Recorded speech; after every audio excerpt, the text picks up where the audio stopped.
Special સ્પર્ધા પૈકી સ્પર્ધા નંબર 53 અંતર્ગત રાખડીની દોરીથી જોડાયેલ યાદો વિશે મારો વિડીયો પ્રસ્તુત કરું છું।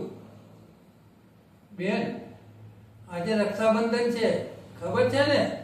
આજે હું રાખડી બંધાવવા તૈયાર થઈને બેઠો છું। તું ક્યારે આવે છે? હે, 5 મિનિટમાં? સારું બેન, તે મને સુંદર રાખડી બાંધી। તને ખબર છે ને, મને લાલ રંગની ગણપતિ વાળી રાખડી બહુ પસંદ છે। તું તે જ લાવી અને મને બાંધી।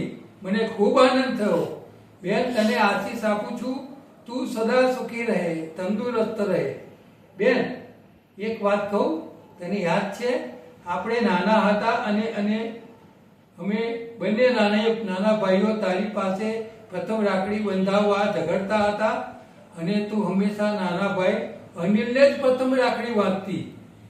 હું ચિડાઈ જતો, રીસાતો, ત્યારે તું મને પ્રેમથી સમજાવતી, ભાઈ અનિલ તો તારો અને મારો બંનેનો નાનો ભાઈ છે ને, પહેલા નાના ભાઈને રાખડી બાંધું, પછી તને બાંધીશ।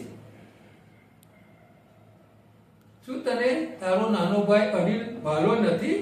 આમ કહી તું મને મનાવતી। અને હા બેન, આપણે બાળપણની એ વાત તને યાદ છે? આપણે નાના હતા અને નાનો ભાઈ નવું ચાલતા શીખેલો।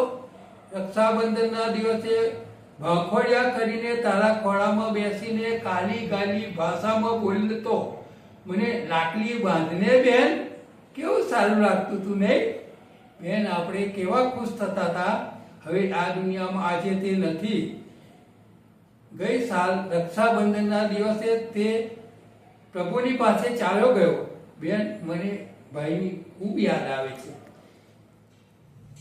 તને યાદ આવે છે ને? પણ તું ચિંતા કરીશ નહીં, આ તારો મોટો ભાઈ હજી જીવતો છે, ત્યાં સુધી તને સહેજે દુઃખી થવા નહીં દઉં। પ્રભુ તને સદા સુખી રાખે। આભાર।